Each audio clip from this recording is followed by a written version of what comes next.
الرحمن الرحيم، والصلاة والسلام على سيدنا ونبينا أشرف المرسلين. اللهم صل على سيدنا محمد وبارك عليه كما صليت على سيدنا إبراهيم وباركت عليه. اللهم بجاه هذا اليوم المبارك أن تجعل أيامنا كلها فرح وسرور، وتغفر فيها ذنوبنا ما تقدم منها وما تأخر، وأن تجعلنا بصحة وعافية وطولة العمر، وأن تجمعنا وإياكم إن شاء الله في حضرة رسول الله صلى الله عليه وسلم. أمين. أما بعد، فأحييكم بتحية الإسلام، ألا وهي السلام عليكم ورحمة الله تعالى وبركاته. وعليكم السلام بحضور هذا اليوم وهذا المولد المبارك، وبهذا الحفل المبارك، وبحضور الشيخ صالح بسلامة، وبحضور حبايب وأساتذة، أسأل من الله أن يجعلها في ميزان حسناتكم ويلاقيكم بسيد الأنبياء والمرسلين. أمين يا رب العالمين.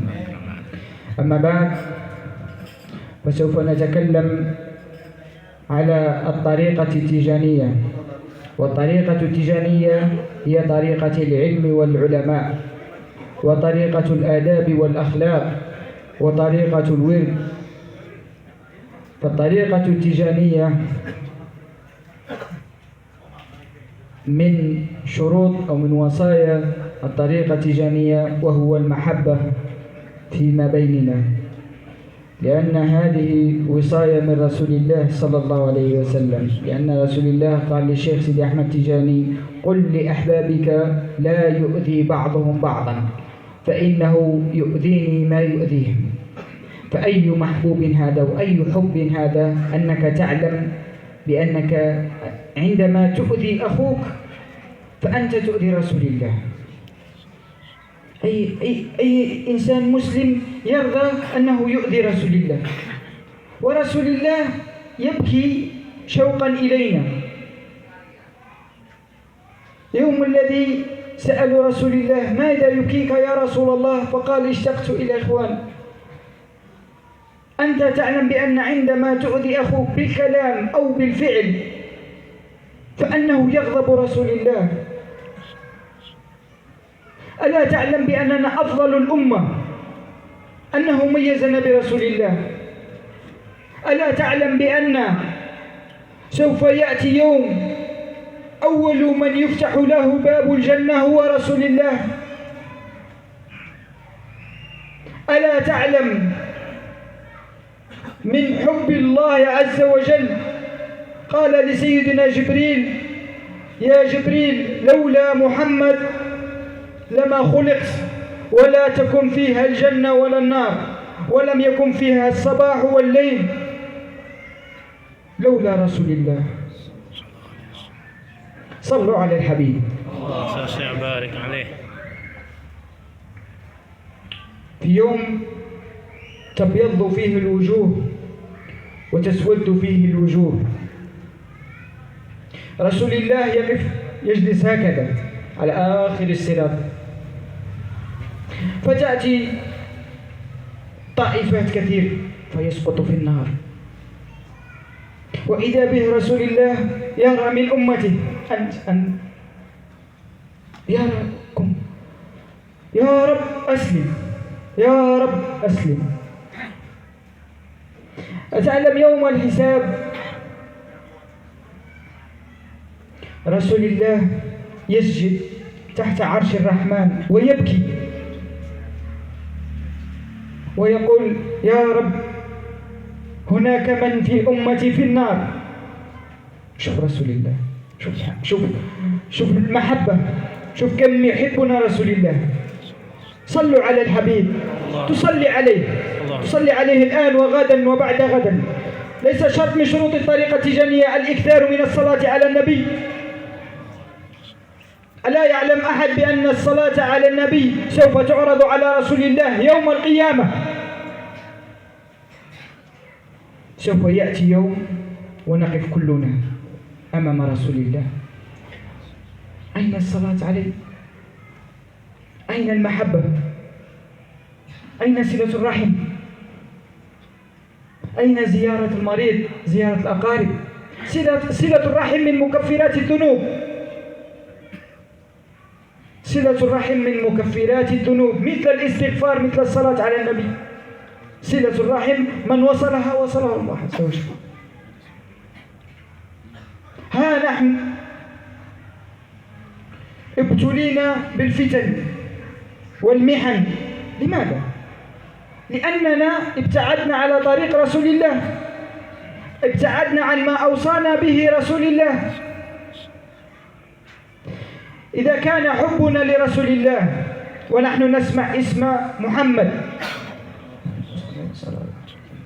تصلي عليه، قلها بصوت: اللهم صل وبارك على سيدنا محمد. هذا الحبيب، هذا صلاة عليه طيب، هذا عليه الصلاة شفاعة، صلاة رحمة. من صلى على محمد فقد صلى الله عليه. تأتي ويجلسون إخوان ويأكلون من طبق واحد لكن لا يحبوها. يأتوا يجلسوا في حضرة رسول الله في الوظيفة أو الهيللة، لا، رسول الله يغضب إذا يرى نحن المسلمين. رسول الله يوم الذي أتى سيدنا جبريل ورسول الله يحتضر، يعني خلاص يريد موت، فإذا به سيدنا جبريل يسأل رسول الله، ورسول الله يقول لسيدنا جبريل: يا جبريل، أتيت زائرا أم قابضا؟ أتيت زائرا أم قابضا؟ فقال سيدنا جبريل: إذا أمرتني أن أقبض قبضت، وإذا أمرتني أن أترك تركت. فقال: شوف رسول الله صلى الله عليه وسلم، قال له: هيا جبريل، ومن لأمتي من بعدي. شوف رسول الله. قال سيدنا جبريل: الله مشتاق إليك. فقال: أنا اشتقت إلى ربي. شوف أول ماذا قال: وهيا جبريل، ومن لأمتي من بعدي. يعني رسول الله يخاف علينا، رسول الله يحبنا، رسول الله ينتظر فينا يوم الحساب عشان يفتخر: قل ها أمتي. بالمحبة، بالصلاة على النبي، بصلة الأرحام، بالابتعاد على أي شيء نهى الله عليه. هذا اليوم الذي ينتظرنا فيه رسول الله. فأسأل من الله وإياكم ونحن في هذا البيت العظيم مبارك ربي إن شاء الله يجعل فيه البركة، ويجعل أحفاده صالحين، وإياكم إن شاء الله، ويجعل الله يسدد خطاكم وينصركم بجاه المصطفى. آمين. وأسأل من الله وإياكم أن يؤتي الصحة للشيخ صالح بسلامة لأوره في هذا المكان. وأسأل من الله من حبايب أن يبارك لهم الله في أعمارهم ويفتح عليهم ويبارك في صحتهم وييسر طريقهم وينصرهم في الدنيا وفي الآخرة. وأشكركم كثير لحضوركم في هذا اليوم المبارك، والسلام عليكم. وعليكم السلام ورحمة الله وبركاته. Bismillahirrahmanirrahim. Beliau Syarif Sidi Ali At-Tijani membuka tausiah beliau dengan memuji Allah Subhanahu wa taala. Kemudian dengan mengucapkan bismillahirrahmanirrahim. Beliau membuka dengan bersalawat kepada baginda Nabi besar Muhammad sallallahu alaihi wasallam dengan salawat Ibrahimiyah. Kemudian beliau mengatakan kepada kita semua, semoga Allah Subhanahu wa taala jadikan hari ini penuh dengan keberkahan. Amin. Semoga Allah Subhanahu wa taala ampunkan dosa-dosa kita yang telah lalu dan yang akan datang, dengan sebab berkumpulnya kita di tempat yang dimuliakan Allah Subhanahu wa taala ini. Amin. Serta Allah mengumpulkan kita semua bersama Nabi Muhammad sallallahu alaihi wasallam.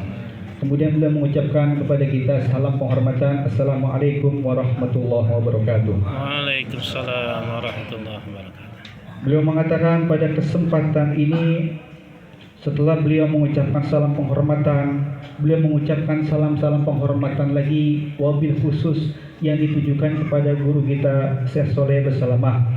Kemudian beliau juga mengucapkan salam penghormatan kepada para habaib, para muqaddam, para asatid, dan para jamaah yang telah hadir di tempat yang dimuliakan Allah Subhanahu wa taala ini.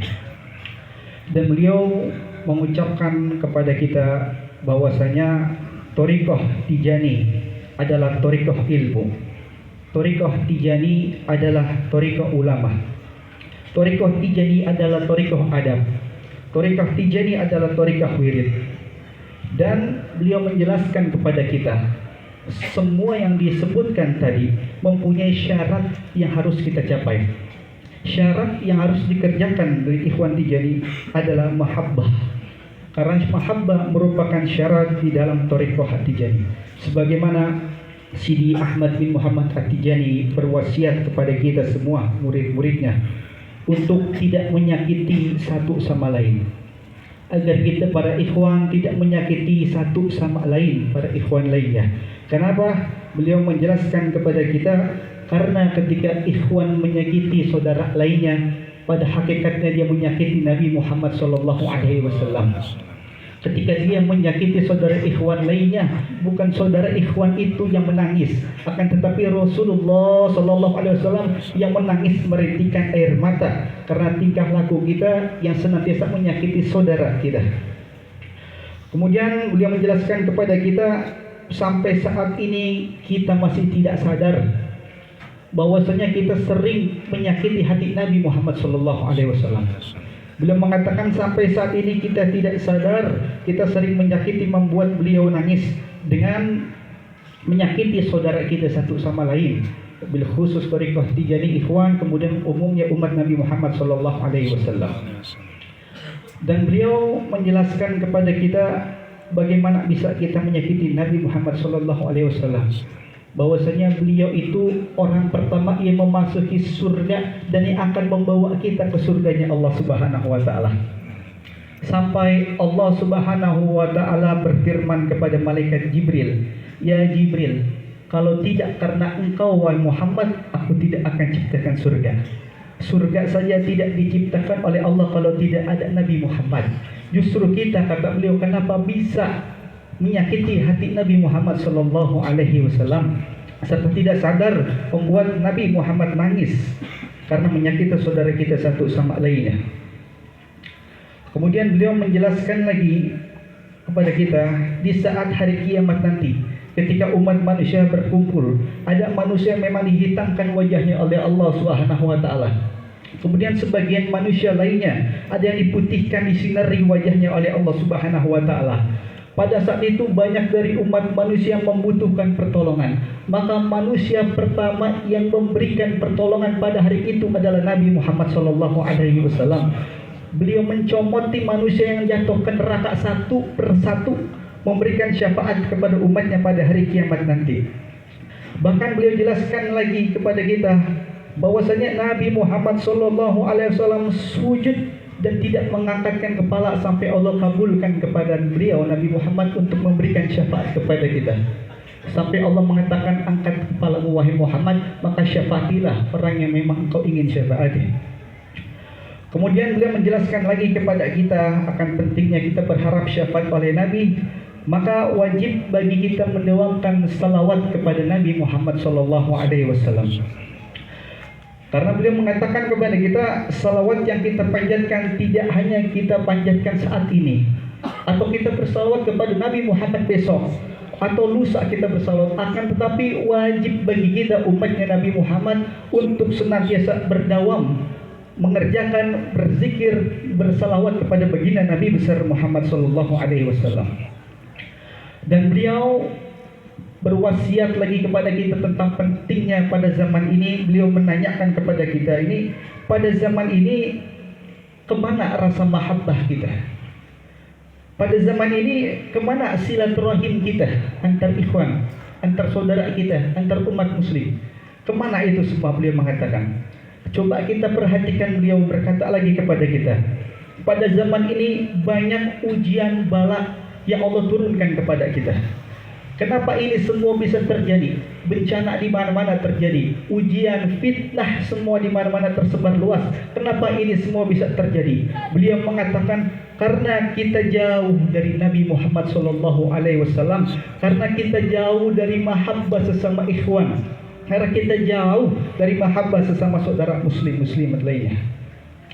Kemudian beliau menyatakan juga kepada kita ketika disebutkan nama Nabi Muhammad SAW, hendaklah kita semua bersalawat kepada beliau.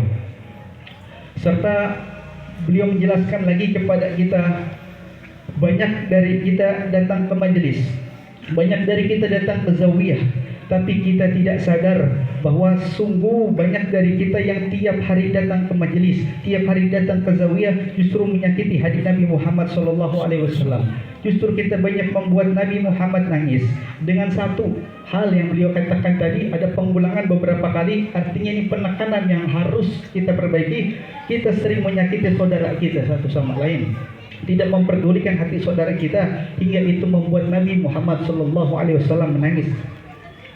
Kemudian beliau melanjutkan lagi kepada kita, Jibril alaihissalam saja itu sangat menghormati Nabi Muhammad SAW.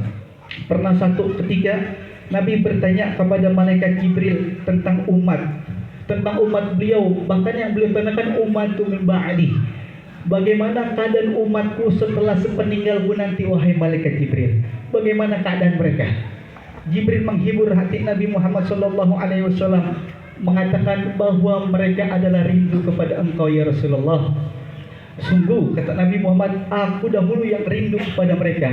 Ketahuilah bahwa hadirin yang dimuliakan Allah, kita bisa merasakan rindu kepada Nabi Muhammad, bukan kita rindu kepada Nabi. Bahwasanya Nabi yang rindu kepada kita semua, sehingga kita bisa merasakan rasa rindu kepada Nabi Muhammad SAW.